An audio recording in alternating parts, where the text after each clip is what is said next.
Alô, você que está em casa, tudo bem? Bom dia, boa tarde, boa noite.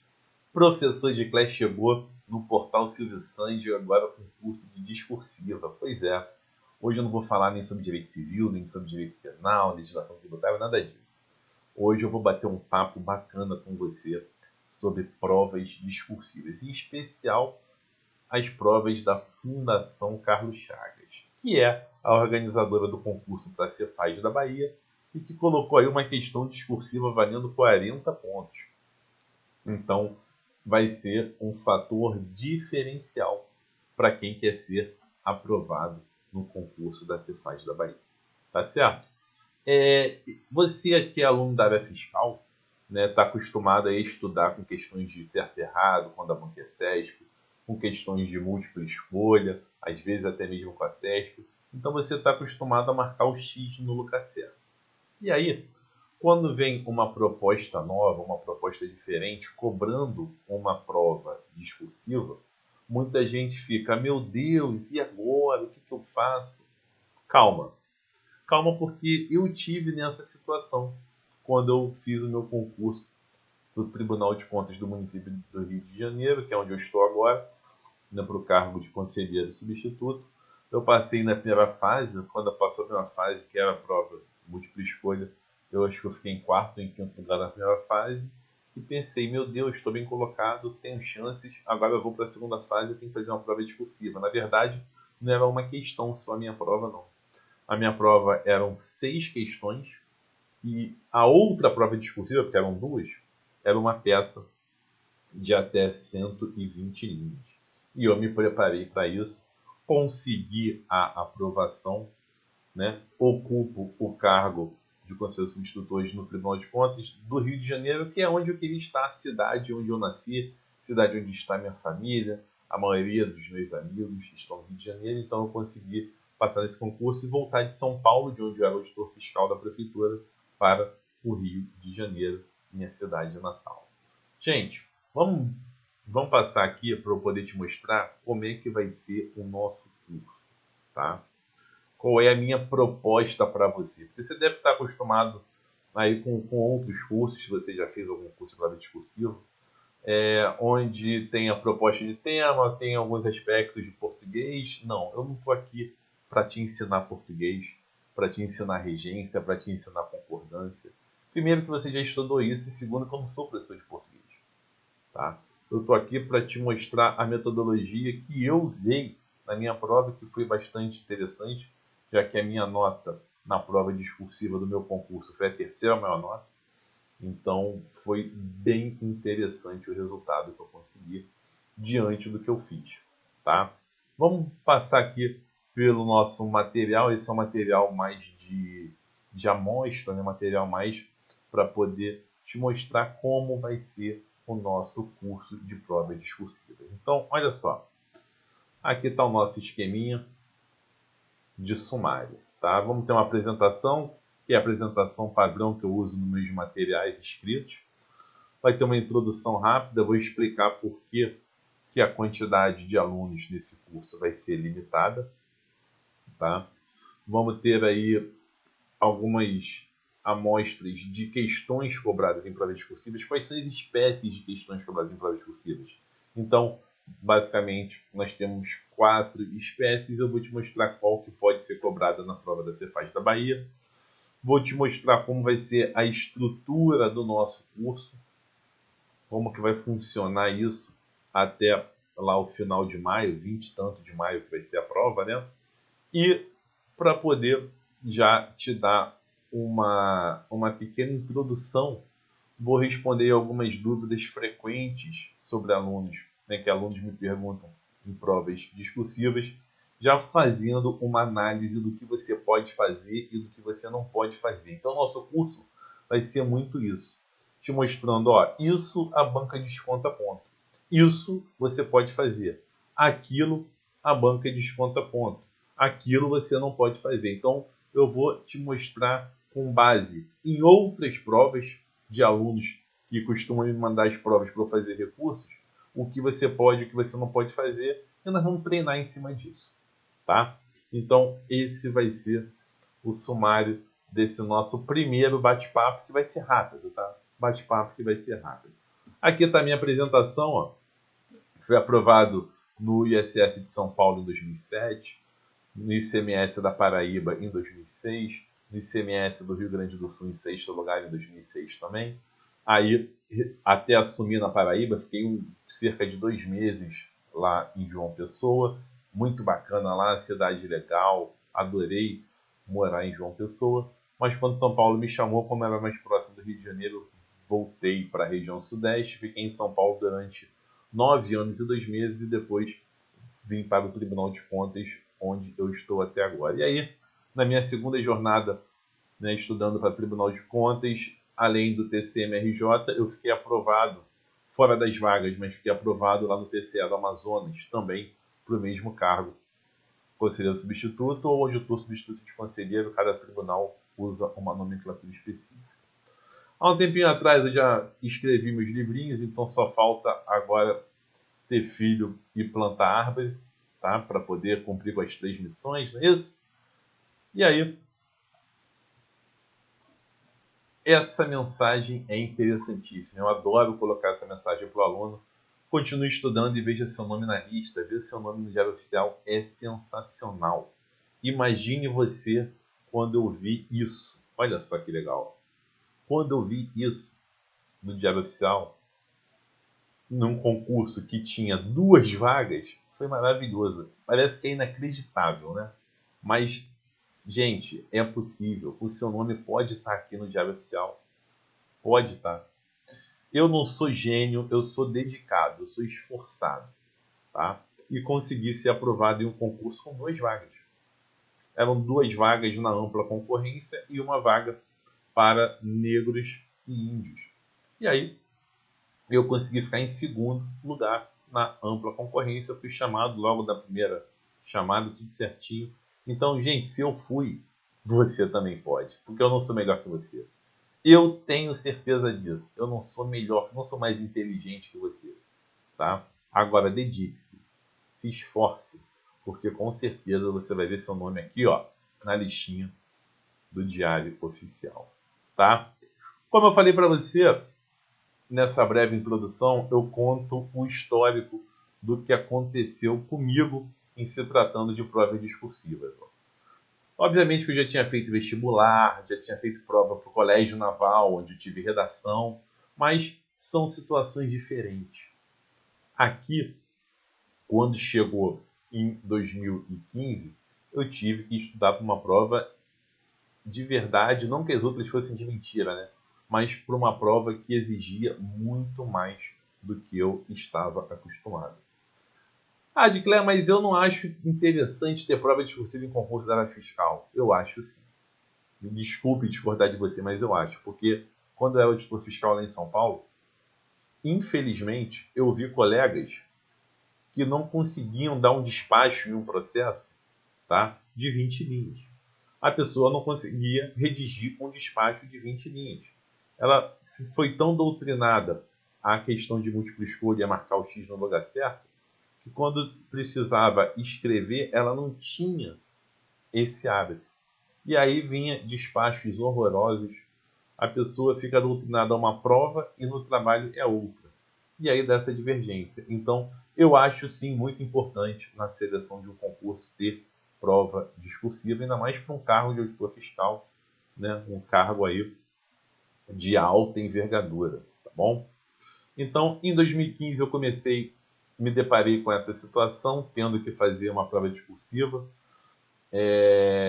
Eu nunca tinha feito prova discursiva nesse sentido, e foi aí que eu fui para o Amazonas. Quando eu fui fazer o TCA do Amazonas, eu quebrei o gelo. Eu tive a minha primeira prova discursiva, foi no TCA do Amazonas, aquele concurso que eu também consegui aprovação. Tive prova discursiva no TCE do Rio de Janeiro também, a banca foi a Getúlio Vargas, mas tem dia que é o dia, e tem dia que não tem jeito. Você não vai passar no concurso. Nesse dia da prova discursiva do TCE do Rio, eu errei cada coisa horrorosa. E aí, obviamente que nesse concurso eu não fui aprovado, mas serviu de experiência, para eu poder aplicar essa experiência no TCM. Tá? Então, nessa minha jornada aí para os tribunais de contas, olha só os concursos que eu fiz prova discursiva. Tive o TCE do Rio, aqui, o TCM do Rio, que foi o que eu passei, o TCE do Amazonas e o TCE do Paraná, que a prova foi até já no início de 2016. Então, se você acredita, né, em coisas místicas, olha que legal. Os dois concursos que eu passei, TCE e TCM Amazonas, a banca foi a FCC. Nos dois tiveram provas discursivas e a banca do seu concurso, Cefaz Bahia, também é a FCC. Outro ponto interessante aqui é que em todos esses 4 concursos que eu participei, eu fiz recurso na prova discursiva. Gente, o recurso, ele é como se fosse uma fase do concurso. O recurso, ele é interessante. Por quê? Porque muita gente, a grande maioria, entra com recurso para aumentar a nota. E olha só a curiosidade. No TCE do Amazonas, eu consegui ponto com recurso, 3 pontos de 100, tá? No TCE do Rio, eu consegui ponto com recursos. No TCE do Paraná, eu consegui ponto com recursos. Nesses 4 concursos, o único que eu não consegui ponto com recursos foi do TCM, que foi o que eu passei, mas porque minha nota já estava muito alta. Aí fica difícil você achar, né, algo para poder pleitear um aumento da sua nota.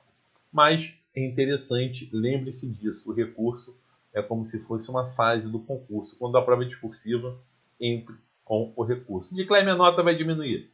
Eu nunca vi isso. Tá? Óbvio que o recurso tem que ser fundamentado, não é uma apelação ao examinador. Pelo amor de Deus, me dê mais 1000 pontos para eu ganhar 10 vagas. Não, não é isso. Não é uma apelação. Você vai fundamentar, vai colocar exatamente por que você quer que a nota aumente, tal. Se precisar de recurso depois da prova, a gente pode até conversar, mas eu só faço recurso quando eu vejo possibilidade efetiva de êxito. Caso contrário, eu nego a elaboração do recurso. Já fiz isso várias vezes. Tá? E é justamente com isso que eu consegui aumentar pontos de alunos em todos esses concursos aqui. Ó. No ISS de Teresina, eu fiz recurso que aumentou a nota de aluno. No TCE da Paraíba, inclusive, a aluna, se não me engano, saiu de 11º e foi para 2º lugar com o aumento da nota do recurso. No TCM da Bahia também, foram 4 recursos que eu consegui aumentar a nota. Controladoria Geral de Niterói, TCE de Minas. No TCE de Minas, o aluno ganhou 6,5 pontos, num limite de 40 pontos. Também foi sensacional, passou 40, 50 posições mais ou menos. Então, o recurso é uma fase do concurso. Após a sua prova, faça recurso. Faça recurso. Não tem por que não fazer. Tá bom? Continuando aqui com o nosso bate-papo. Como eu fiz recurso nesses concursos todos aqui e até em mais 2, nesses outros 2 eu não consegui aumentar a nota. Mas serviu de experiência. Por quê? Porque ao longo desse período, analisando provas, tá? Eu analisei aí muitas provas, entre 150 e 200 provas de alunos, para elaborar recurso. Todas estão aqui no meu HD comigo. E analisando essas provas, eu pude perceber o que a banca gosta e o que a banca não gosta. Ou seja, eu comecei a ver onde que a banca descontava ponto e não descontava ponto. Você vê isso na sua prova, é uma coisa. Agora, quando você pega 15 provas do mesmo concurso e analisa as 15 provas, você tem um panorama do que a banca fez, do que a banca cobra efetivamente nas questões. Tá? E aí, com base nessas análises que eu fiz, é que eu estou montando esse curso de discursivos. Vamos ler esse pedacinho aqui que eu escrevi para você, vamos ler juntos. Ó. Analisando as provas dos alunos para fins de elaboração de recursos, Eu passei a entender ainda mais o que as bancas querem que o candidato escreva e em que situações descontam pontos. É justamente essa experiência adquirida com minhas provas discursivas e com as provas analisadas para recursos que pretendo passar para você. Tá bom? Por experiência própria, isso aqui também é interessante, gente. E por ministrar aulas para concursos das áreas fiscal e de controle e gestão, sei que o aluno se prepara bastante para marcar o X no lugar certo, ou seja, para acertar questões objetivas, mas não tem o costume de se preparar com antecedência para provas discursivas. E é justamente por isso, sabendo dessa carência, que eu estou carinhosamente elaborando esse curso de discursivas para quem vai prestar o concurso da Cefaz da Bahia. Pessoal, essa é a razão de eu estar aqui. Eu sinceramente acredito que posso lhe ajudar, tá bom? Fazendo uma análise a respeito da prova discursiva do concurso da Bahia, olha o que a gente tem aqui, ó. Vamos ter uma prova 1 de conhecimentos gerais, valendo aí 120 pontos. Uma prova 2 de conhecimentos específicos, valendo 165 pontos. E a prova discursiva vai valer 40 pontos. Não estou nem falando aqui de títulos, tá? Isso totaliza 325 pontos. 325 pontos. Ou seja, a prova discursiva, ela representa 12,31% do total da sua nota. Isso significa que ela tem um peso bacana, que ela pode te colocar dentro ou fora da quantidade de aprovados. Então, não se pode negligenciar a prova discursiva.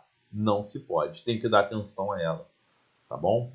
Da mesma forma que você estuda a legislação tributária, você tem que dar atenção à prova discursiva.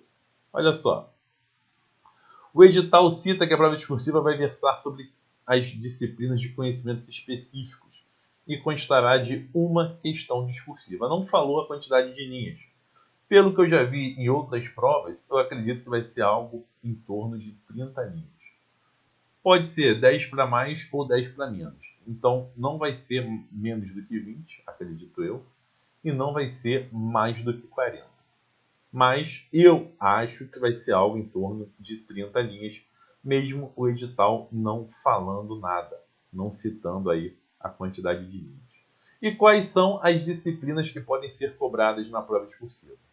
Eu coloquei aqui uma tabelinha. Aí você deve estar pensando, de Claire, mas o cargo de TI não está na tabelinha. Pois é porque eu não vou abordar nada sobre TI nesse curso. Então, se você quiser participar desse curso para ver a forma como a banca FCC age, né, ao corrigir as questões, maravilha. Mas eu não vou propor temas que estejam relacionados à tecnologia da informação, à gestão organizacional, nada disso, tá? Por quê? Porque eu acho que são disciplinas bem específicas mesmo, e eu não me sinto apto a trabalhar discursiva com essas disciplinas. Quais outras que estão aqui não tem problema.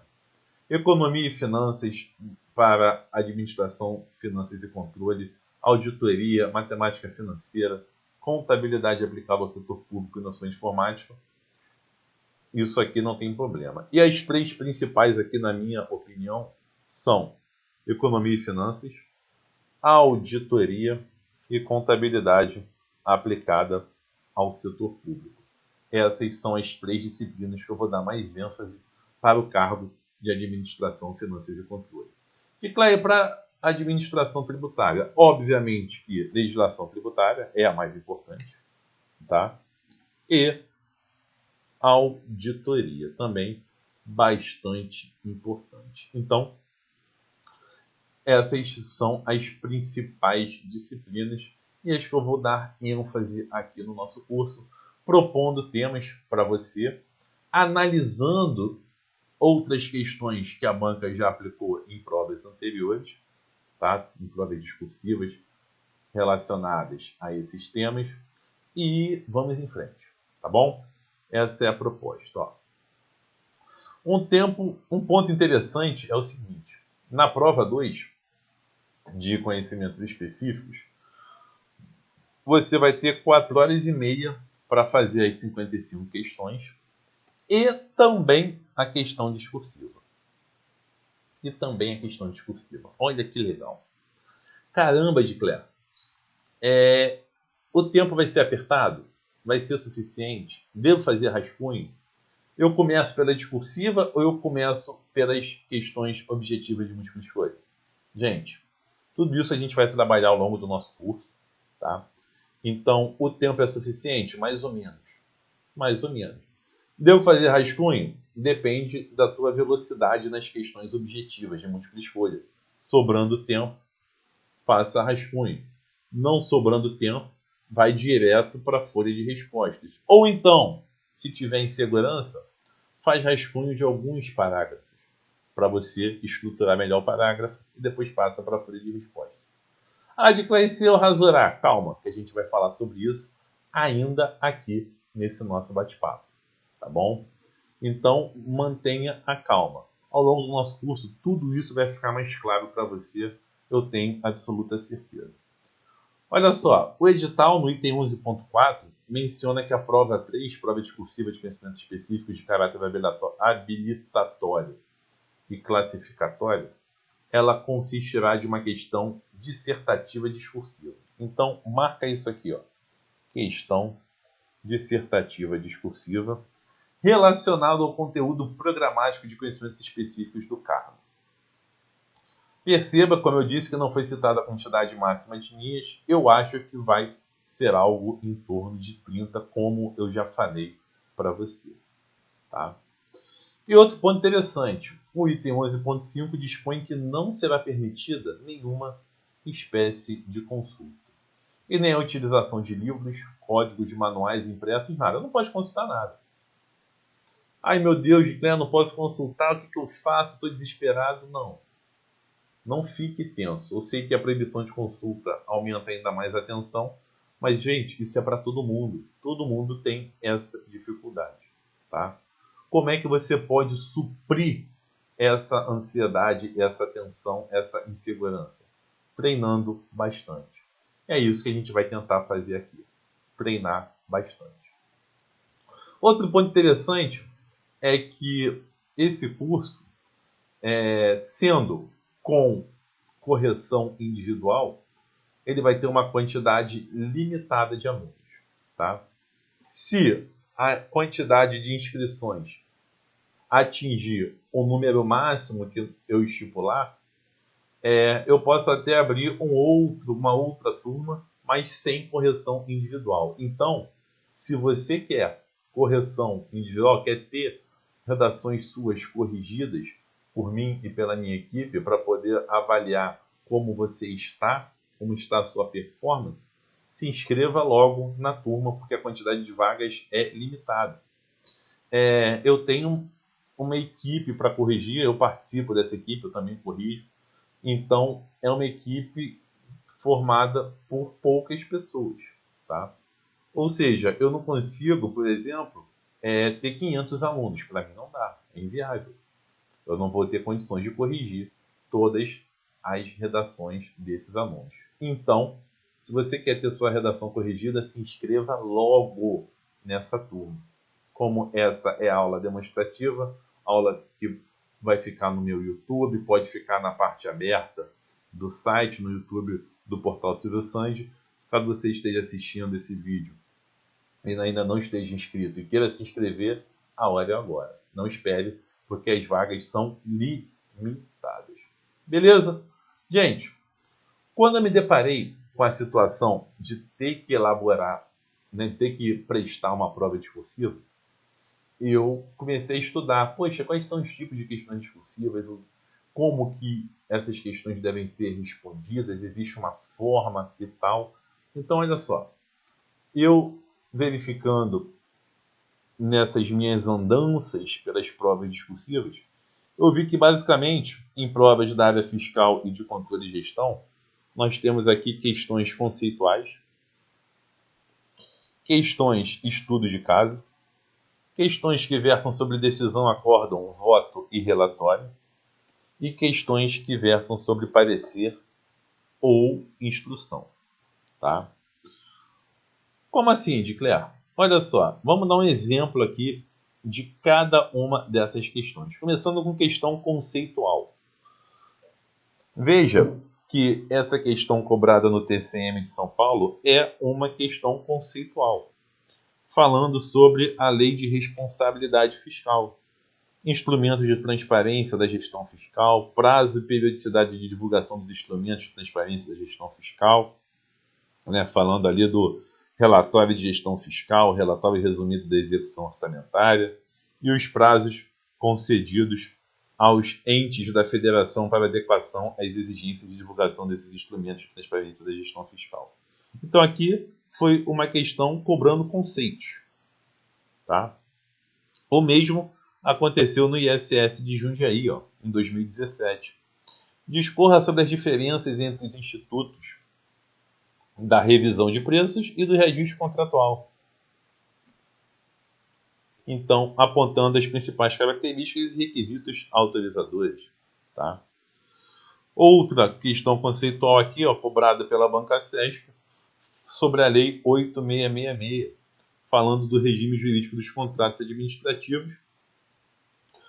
A lei prevê que a administração pode intervir na propriedade do contratado. E aí, a banca perguntou em que situações que isso ocorre, o fundamento legal desse tipo de intervenção e o fundamento principiológico que permite tal intervenção. Tudo isso é conceitual, por isso eu classifiquei essa questão como conceitual. Mas existem outras questões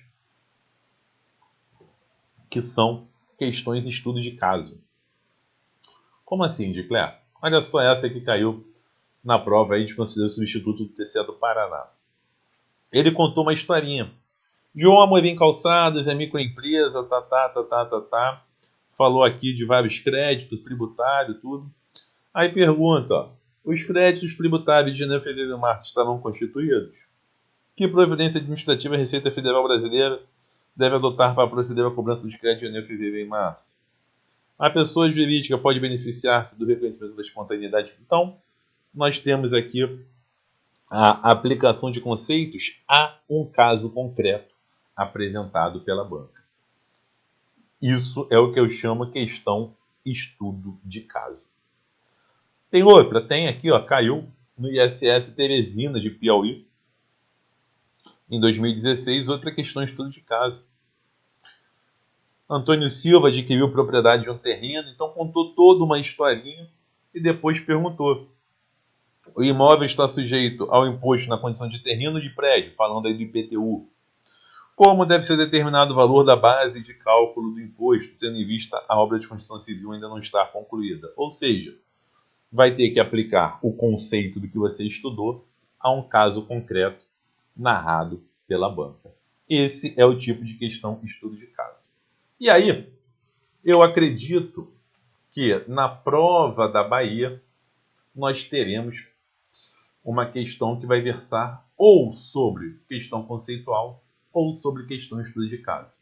Tá? Na minha opinião, a banca pode se utilizar das duas situações pelo que ela colocou no edital. Dicler, vai ter decisão, acórdão, relatório e voto? Não vai ter. Esse tipo de questão que tem aqui, não será abordada na prova da Cefaz da Bahia, porque o edital não faz menção específica a isso. Caso você queira ver, dá uma olhada aqui com calma depois para você entender como é esse tipo de questão. Mas perceba que a banca coloca aqui, redija a decisão a ser proferida pelo Tribunal de Contas. Então, vai ter que redigir toda a decisão, tá? E a decisão vai ter um relatório, vai ter lá o fundamento, vai ter a conclusão, tudo direitinho. Então, a decisão ela tem um requisito formal bem maior que uma questão conceitual ou que um estudo de caso, tá? Além disso, temos também questão do tipo parecer ou instrução, que é a opinião emitida por um especialista sobre determinada questão que exige conhecimentos técnicos. Isso é mais comum em prova de tribunais de contas, então não acredito que será cobrado um parecer ou uma instrução na prova da Cefaz da Bahia. Inclusive, quando isso é cobrado em prova, o edital também vem dizendo, parecer, instrução e tal. E aí já vem a resposta que eu já dei, né? No item 11.4 do edital foi informado que a prova discursiva consistirá em uma questão dissertativa discursiva. Então, olha lá, questão dissertativa discursiva. Para mim, ou vai ser questão conceitual, ou vai ser um estudo de caso para você responder de 20 a 30 linhas. Ah, de que pode ser um estudo de caso de ICMS? Sim, pode ser, problema nenhum. Ah, pode ser uma situação dizendo que houve uma operação mista, onde haverá tributação de ISS e de ICMS, dizendo que pode ser também, problema nenhum. Ué, Edcler, e o pessoal da área de administração de controle interno? Pois é, pode ser uma questão de auditoria, né? Erro, fraude, teste substantivo, pode ser uma questão sobre finanças públicas, cobrando aí alguma coisa da LRF, da 4320, uma questão sobre economia, balanço de pagamentos, pode ser um monte de coisa. Mas acredito que vai ser algo ou conceitual ou de estudo de casos. Beleza? E aí você pergunta, Edcler, como será a estrutura do nosso curso? Pois é, vou falar rapidinho com você como vai ser a estrutura do nosso curso, mas não vou fazer isso agora, tá? Vou fazer isso só no nosso próximo bloco, porque já chegamos aí a 30 minutos. Então vamos fazer aquele break, vamos fazer aquele pit stop. No próximo bloco eu te mostro como será a estrutura do nosso curso e detalho exatamente